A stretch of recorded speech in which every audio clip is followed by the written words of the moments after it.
Hello दोस्तों, नमस्कार। आप सभी का स्वागत है एक और नए वीडियो में। 12,460 शिक्षक भर्ती प्रक्रिया में सेकंड काउंसलिंग हुई समाप्त। तो सेकंड काउंसलिंग समाप्त होने के बाद कुछ महत्वपूर्ण खबरें निकलकर सामने आ रही 12,460 शिक्षक भर्ती प्रक्रिया से जुड़ी हुई, तो जिसको हम आप सभी के साथ इस वीडियो के माध्यम से डिस्कस करेंगे। आप सभी से निवेदन है कि वीडियो में अंत तक बने रहें और प्लीज वीडियो को लाइक करें, दोस्तों में शेयर करें। जितने भाई बहन चैनल पर पहली बार विजिट कर रहे हैं और अगर अभी तक चैनल को सब्सक्राइब नहीं किया तो प्लीज चैनल को सब्सक्राइब करके बेल आइकन जरूर दबाएं आगे की लेटेस्ट अपडेट पाने के लिए।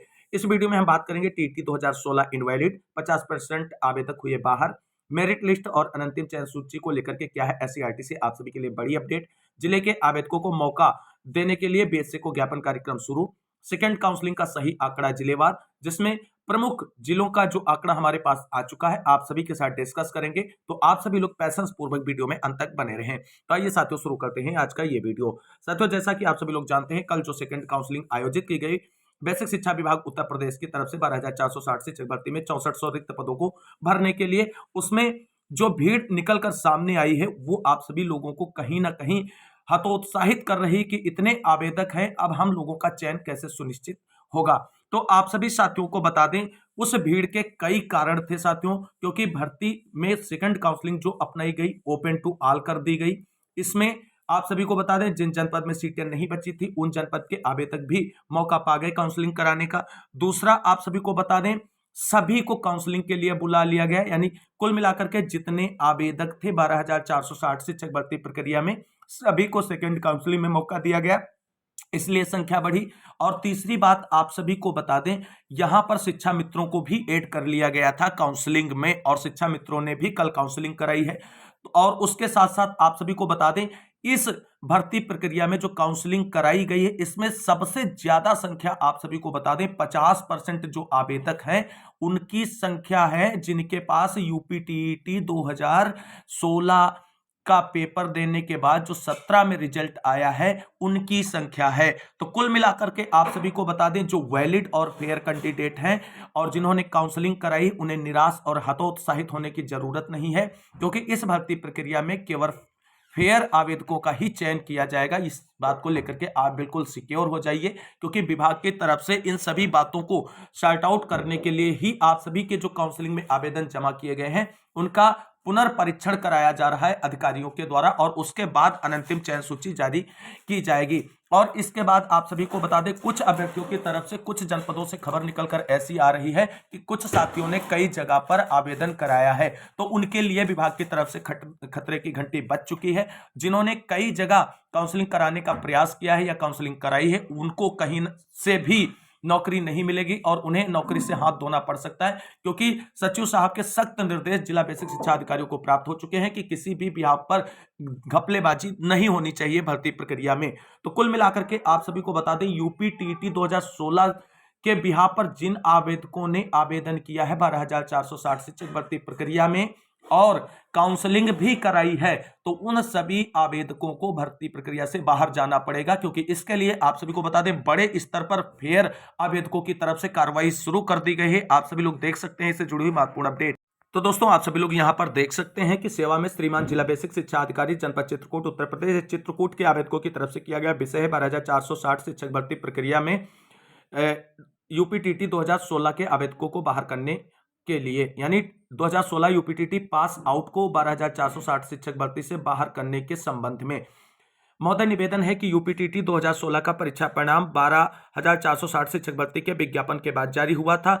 ऐसे में कुछ अभ्यर्थियों ने 12,460 शिक्षक भर्ती में आवेदन कर दिया था जो यूपीटीटी 2016 में सम्मिलित हुए थे। ऐसे अभ्यर्थियों को 2017 व 18 की काउंसलिंग से बाहर कर दिया गया था, लेकिन 5/1/2024 की काउंसलिंग में शामिल हो गए हैं।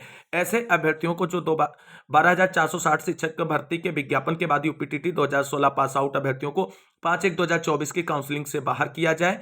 12,460 शिक्षक भर्ती का विज्ञापन जो है संलग्न किया गया है प्रार्थना पत्र के साथ, आपकी अति कृपा होगी इस पर उचित कार्रवाई करने के लिए। और आप सभी लोग देख सकते हैं 6/1/2024 को ये प्रार्थना पत्र जो है जिला बेसिक शिक्षा अधिकारी चित्रकूट को सौंपा गया और इसी तरीके से प्रत्येक जनपद पर यह कार्रवाई सुनिश्चित की जा रही है। और ऐसे में आप सभी को बता दें, जो कल की काउंसलिंग में भीड़ थी यूपीटीटी 2016 वाले आवेदकों की, उनमें 50% आवेदक ऐसे हैं जिनके पास यूपीटीटी 2016 का सर्टिफिकेट है, उनको अब बाहर का रास्ता दिखा दिया जाएगा। और ऐसे में फेयर कैंडिडेट को परेशान होने की जरूरत नहीं। और जिन जनपदों में अभी तक ये कार्रवाई सुनिश्चित नहीं की गई है, तो जल्द से जल्द इस तरीके का ज्ञापन आप सभी लोग बना करके जरूर सौंपें, क्योंकि किसी भी फेयर कैंडिडेट का हक नहीं जाना चाहिए अनफेयर कैंडिडेट के साथ में। तो कुल मिलाकर के अब आप सभी को बता दें, इस खबर के बाद बहुत सारे साथी परेशान होंगे, सर हमारा सर्टिफिकेट वैलिड है या नहीं है।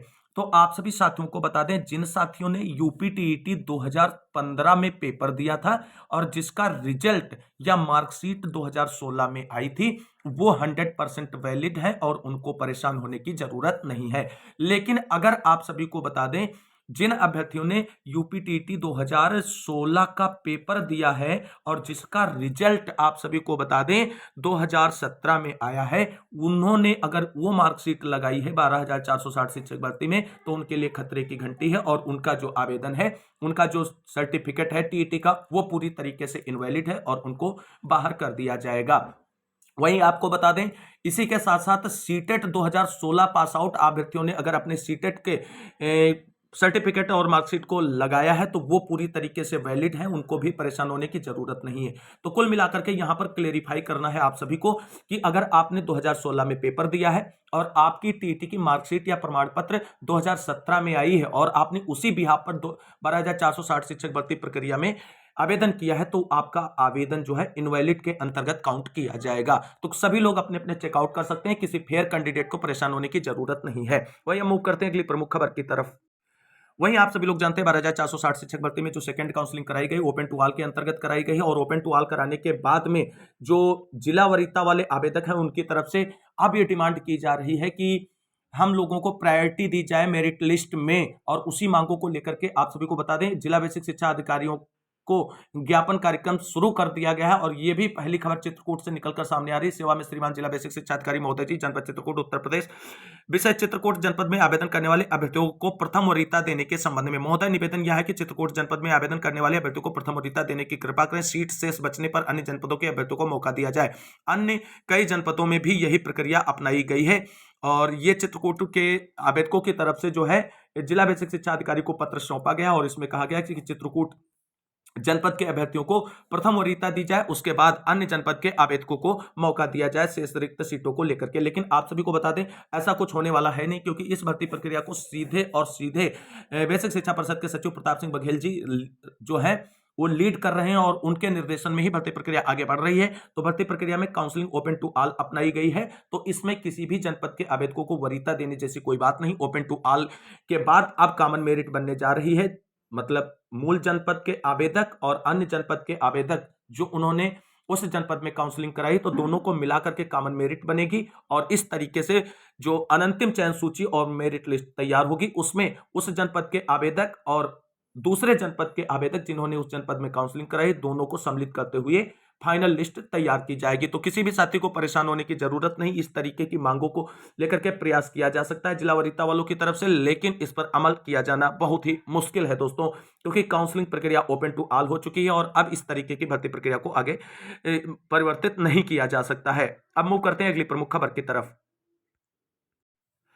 तो वही दोस्तों, अब बात कर लेते हैं मेरिट लिस्ट और अंतिम चयन सूची को लेकर के क्या बड़ी अपडेट है। तो साथियों, आप सभी को बता दें, कल जो काउंसलिंग कराई गई है विभाग की तरफ से, उस काउंसलिंग में जमा सभी प्रपत्रों की जांच कल देर रात से ही जारी है और आज अभी भी जारी है। जैसे ही प्रपत्रों की सेकंड जांच जो विभाग की तरफ से निर्देशानुसार कराई जा रही है जिला बेसिक शिक्षा कार्यालय पर, उसकी जांच पड़ताल पूरी होने के बाद अनंतिम चयन सूची जो है वो तैयार की जाएगी और उसे एनआईसी के पोर्टल पर अपलोड कर दिया जाएगा। उम्मीद की जा रही है कि आज देर शाम तक एनआईसी के पोर्टल पर जो है अनंतिम चयन सूची सभी जिला बेसिक शिक्षा अधिकारियों की तरफ से अपलोड कर दी जाएगी और उस अनंतिम चयन सूची के बिहाफ पर विभाग की तरफ से फाइनल मेरिट लिस्ट तैयार की जाएगी, जिसमें जनपद वाइज जो है मेरिट लिस्ट और category wise cut off decide की जाएगी और उसी के बिहाफ पर अनंतिम चयन सूची में शामिल अभ्यर्थियों की नियुक्ति प्रक्रिया आगे बढ़ाई जाएगी और 7 तारीख को नियुक्ति पत्र निर्गत किए जाएंगे।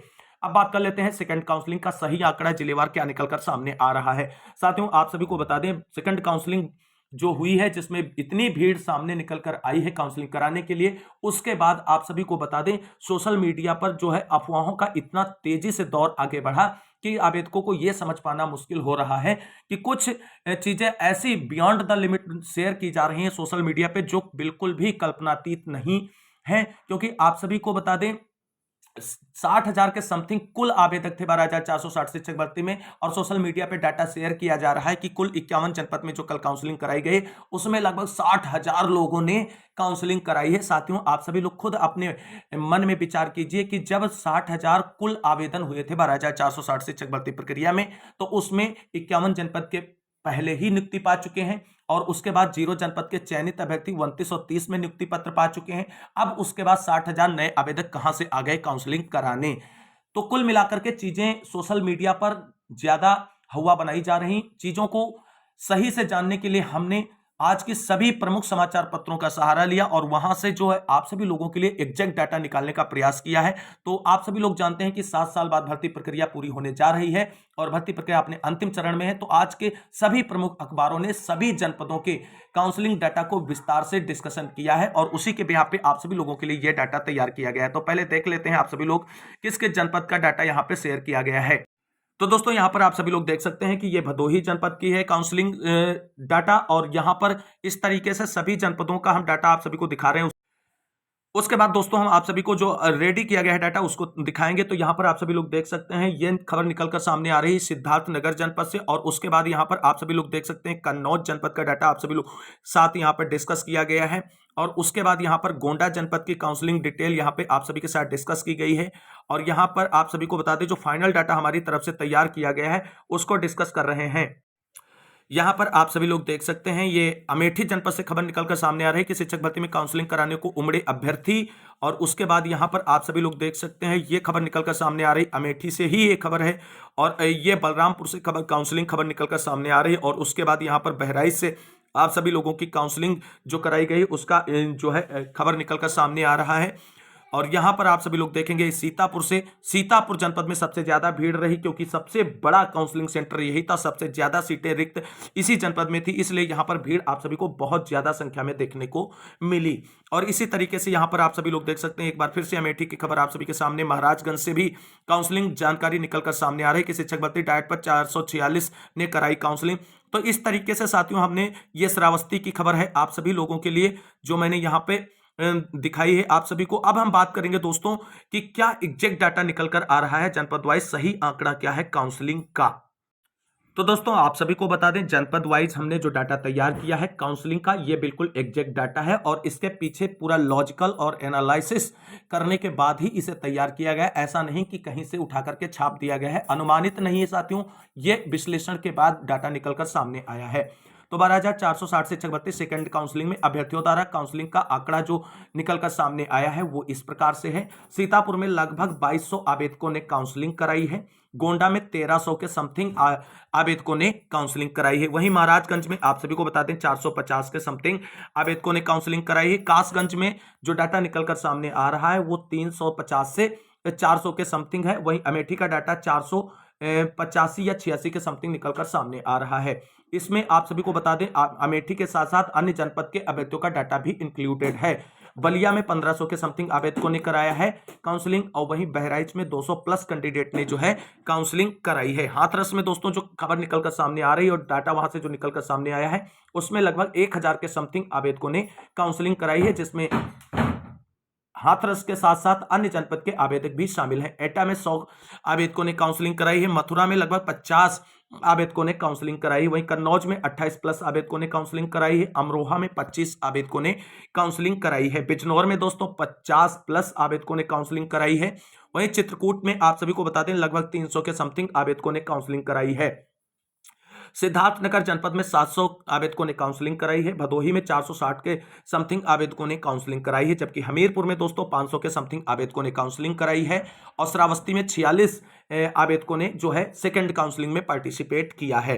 तो दोस्तों जितने जिलों का डाटा हमारे पास आ गया था और शेष जिलों का डाटा अभी हमारे पास उपलब्ध नहीं हो पाया है दोस्तों, जैसे ही शेष जिलों का डाटा हमारे पास अवेलेबल होता है आप सभी को उसके बारे में भी जानकारी चैनल के माध्यम से दी जाएगी। तो साथियों हमने जो जनपद वाइज ये डाटा आप सभी के सामने रखा है इसमें आप सभी को बता दें उस जनपद के साथ साथ दूसरे जनपद के आवेदक भी सम्मिलित हैं। ऐसा नहीं है कि अन्य जनपद के जो आवेदक हैं उनकी संख्या अलग होगी। जैसे सीतापुर में 2196 के समथिंग जो डाटा निकलकर सामने आ रहा है इसमें सीतापुर जनपद के मूल आवेदक जो है उनकी भी काउंसलिंग कराई गई, उनका भी संख्या इंक्लूडेड है और अदर जनपद के जो ओपन टू ऑल के तहत आए हैं उनका भी डाटा सम्मिलित है। अब इन दोनों को मिलाते हुए एक अनंतिम चयन सूची तैयार की जाएगी और प्रकाशित की जाएगी एनआईसी के पोर्टल पर। उम्मीद है कि आज देर शाम तक एनआईसी के पोर्टल पर अनंतिम चयन सूची जारी कर दी जाएगी। लेकिन जिस तरीके से विभाग की तरफ से जो अवैध है उनको बाहर करने के लिए पुनः परीक्षण की कार्रवाई शुरू की गई है डॉक्यूमेंट्स के, तो ऐसे में आप सभी को बता दें अनंतिम चयन सूची के प्रकाशन में कुछ देर हो सकती है, लेकिन अगर आज अनंतिम चयन सूची नहीं प्रकाशित होगी तो आप सभी को चैनल के माध्यम से उसके बारे में जानकारी दी जाएगी। तो साथियों ये थी बड़ी अपडेट जिसको मैंने आप सभी के साथ डिस्कस किया। उम्मीद करते हैं जानकारी अच्छी लगी होगी। अगर वीडियो अच्छा लगा लाइक करें, दोस्तों में शेयर करें और चैनल को सब्सक्राइब कर ले आगे की लेटेस्ट अपडेट पाने के लिए। इस वीडियो में बस इतना ही, मिलता है अगली वीडियो में, तब तक के लिए सभी साथियों को जय हिंद जय भारत, वंदे मातरम।